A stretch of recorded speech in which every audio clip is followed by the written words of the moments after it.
Bonjour tout le monde, c'est Marie-Pierre. Alors, on est rendu à l'aéroport. Ça fait déjà quelques heures qu'on est debout et là, on explore les lieux avec un petit garçon qui a des fourmis dans les jambes et qui vit d'expérience nouvelle en expérience nouvelle de minute en minute. Jusqu'à date, ça s'est super bien passé. Le personnel est vraiment génial pour un groupe de voyageurs avec un enfant. Alors, voilà, on est à quelques minutes de l'embarquement. On commence avec un segment pour Toronto et ensuite, ce sera le vol de 13 heures pour Beijing avec une escale d'environ 2 heures et ensuite un vol de 4 heures en direction de Kunming.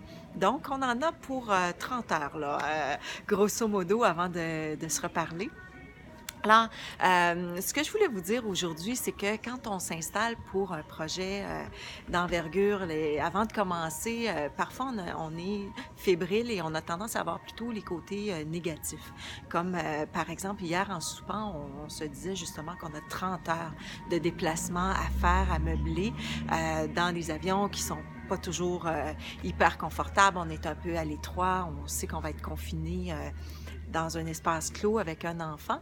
Et en fait, je voulais vous parler de l'approche de yoga et de l'approche de coaching qui sont assez connexes à ce niveau-là. C'est qu'en yoga, souvent, on va dire qu'on va accueillir ce qui est. Et accueillir, ça ne veut pas dire subir. Ça veut dire qu'il y a des faits qui sont là, qu'on ne peut pas contourner. Pour aller chercher nos Hatian, il faudra faire les 30 heures de déplacement. Cependant, il y a une façon de bien vivre ça. C'est en coaching, on va dire, on va s'élever à vue d'aigle et on va chercher un nouvel angle, une nouvelle façon de regarder les choses et ça s'appelle le recadrage. Alors, dans ce cas-ci, un recadrage, ce serait de se dire, par exemple, ben, OK, on a 30 heures de déplacement, dont 13 heures de vol Toronto-Beijing. Qu'est-ce qu'on peut faire de ces 13 heures-là? Par exemple, pour les parents, on n'attend rien d'eux pendant ces 13 heures-là, rien à faire que de se laisser aller. Pas de repas à préparer, pas de ménage, pas de tâches. Alors, comment on peut utiliser ces 13 heures-là pour se faire plaisir? Et si c'était un cadeau avant l'arrivée du bébé, avant peut-être quelques nuits blanches, un cadeau pour se faire du bien, qu'est-ce qu'on fait? On écoute des films, on joue sur la tablette, on en profite pour dormir. Les parents savent que c'est précieux, les heures de sommeil.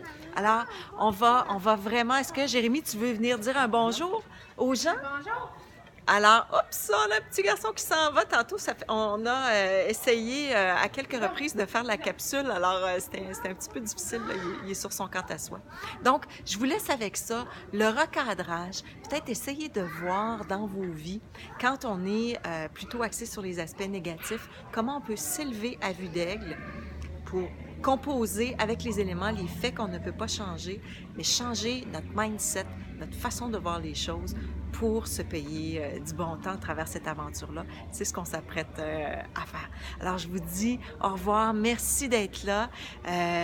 Partagez avec vos amis les capsules et puis la prochaine fois, je vous parle probablement de la Chine.